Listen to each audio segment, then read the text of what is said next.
પોતાનાને બચાવવાના અને બીજાને અંદર કરવાના આ કાયદાની પરિભાષામાં યોગ્ય નથી। જે જેલમાં જવા જોઈએ ભાજપના છે એટલે મંત્રી રહે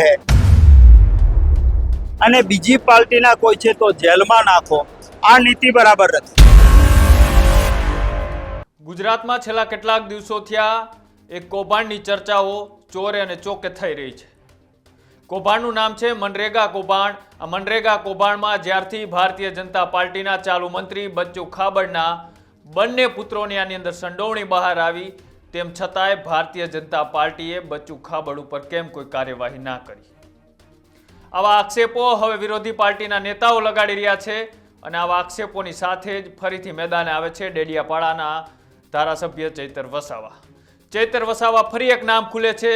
ભારતીય જનતા પાર્ટીનો સાથ અને કોંગ્રેસનો હાથ, આમ બંને મળી અને ગુજરાતની આ તિજોરીને નુકસાન પહોંચાડવાનું કામ કર્યું છે કોંગ્રેસના દિગ્ગજ નેતા હીરા જોટવાએ। પણ હવે હીરા જોટવાની પણ આ બાબતે પોલીસે પૂછપરછ શરૂ કરી છે, તેમના દીકરાની પણ ધરપકડ કરી છે। પણ હવે કોંગ્રેસ પણ મેદાને આવ્યું છે અને કોંગ્રેસના શક્તિસિંહ ગોહિલે આ મામલે એક મોટો ખુલાસો પણ કર્યો છે। નમસ્કાર, આપ જોઈ રહ્યા છો ન્યૂઝ રૂમ, આપની સાથે છું કૃણાલ આહિર।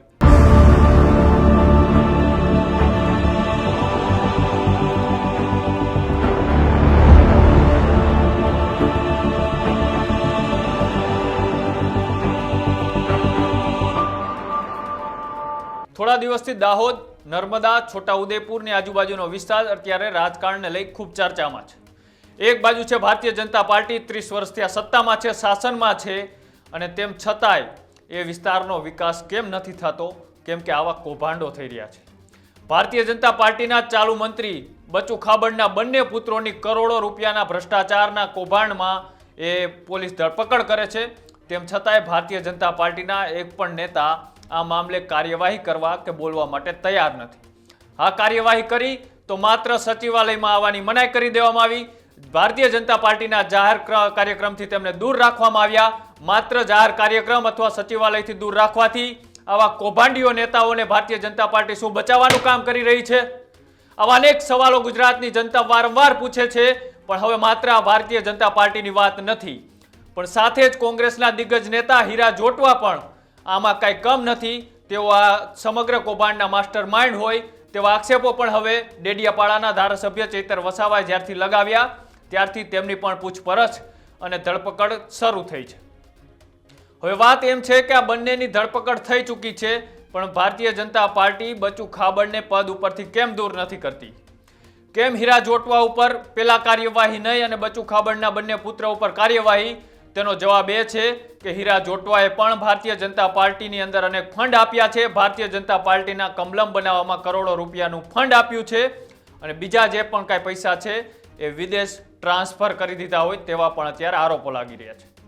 આ જ મુદ્દાને લઈ શક્તિસિંહ ગોહિલ એક કાર્યક્રમમાં ભાવનગરમાં હતા અને શક્તિસિંહ ગોહિલને જ્યારે આ મુદ્દે પૂછવામાં આવ્યું ત્યારે શક્તિસિંહ ગોહિલે શું જવાબ આવ્યો એ પણ સાંભળો।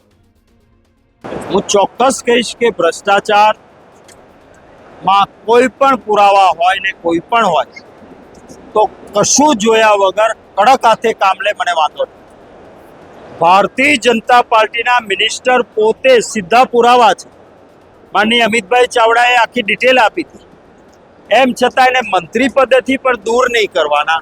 જે જેલમાં જવા જોઈએ ભાજપના છે એટલે મંત્રી રહે અને બીજી પાર્ટીના કોઈ છે તો જેલમાં નાખો, આ નીતિ બરાબર નથી। તટસ્થ તપાસ થાય, હાઈકોર્ટના જજ સાહેબની નિગેબાનીમાં થાય, સીબીઆઈ તપાસ કરે અને જે જવાબદાર હોય, કોઈ પણ પાર્ટીનો હોય, કોઈ પણ કોમનો હોય, જેલમાં નાખો। પરંતુ ખોટું કરીને પોતાનાને બચાવવાના અને બીજાને અંદર કરવાના આ કાયદાની પરિભાષામાં યોગ્ય નથી। શક્તિસિંહે કહી દીધું કે કડક પુરાવા હોય ને કદાચ સાબિત થાય આરોપ તો પછી તેમની ઉપર જે કાયદેસરની કાર્યવાહી થતી હોય એ થવી જોઈએ। પણ ભારતીય જનતા પાર્ટીના ચાલુ મંત્રી ઉપર વધારે આક્ષેપો અને સવાલો એટલા માટે થઈ રહ્યા છે કે 30 વર્ષથી તમે શાસનમાં છો, વિકાસની વાતો કરી રહ્યા છો અને વિકાસ વચ્ચે તમારા જ મંત્રીઓ આવડા મોટા કૌભાંડ કરે તેમ છતાંય તમે એક્શન કે કાર્યવાહી કેમ નથી કરતા?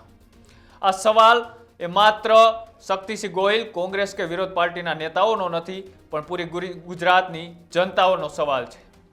તમે કોઈની ઉપર ઈડી કે સીબીઆઈની રેડ પડાવી શકો, તમે કોઈ ઉપર કાર્યવાહી કરી શકો અથવા તો જેલની પાછળ ધકેલી શકો, પણ જ્યારે વાત આવે તમારા જ મંત્રીઓના ટેબલ નીચેથી કરોડો રૂપિયા એ સરકાર સુધી પહોંચતા હોય તેમ છતાંય તેની ઉપર કાર્યવાહીના નામે મીંડું કેમ? આ સવાલ એ માત્ર પત્રકારનો નથી કે ન માત્ર ગુજરાતની જનતાનો છે, પણ આ સવાલ છે એ પીડિત, શોષિત અને ગરીબ લોકોના, વંચિતોના જે આ પૈસા એ બારોબાર ચાવ થઈ ગયા છે. સરકારી તિજોરીમાંથી આ નેતાઓએ પૈસા પોતાના ઘરે ભેગા કર્યા છે. એ પૈસા ક્યારે પાછા આવશે એ પણ એક સવાલ છે. સવાલ શક્તિસિંહ ગોહિલને પણ છે અને સવાલ ભારતીય જનતા પાર્ટીના નેતાઓ વારંવાર સ્ટેજ ઉપરથી બૂમો પાડી અને સરકારની વાહવાહી કરતા હોય એ નેતાઓને પણ છે. તમારું શું માનવું છે આ કૌભાંડી નેતાઓને લઈને? પછી ચાહે ભારતીય જનતા પાર્ટીના હોય કે કોંગ્રેસના હોય, કાર્યવાહી અને કાયદો એ સૌ માટે એક સમાન છે, પણ કાર્યવાહી કેમ પાર્ટી જોઈને થાય છે તે પણ સવાલ છે. તમને શું લાગે છે આ કૌભાંડને લઈ? અમારી કોમેન્ટ બોક્સની અંદર જણાવજો. અને આવા જ અહેવાલો જોવા માટે અમારી યુટ્યુબ ચેનલ ન્યૂઝ રૂમને આજે જ લાઈક કરો, શેર કરો અને સબસ્ક્રાઇબ કરો. નમસ્કાર.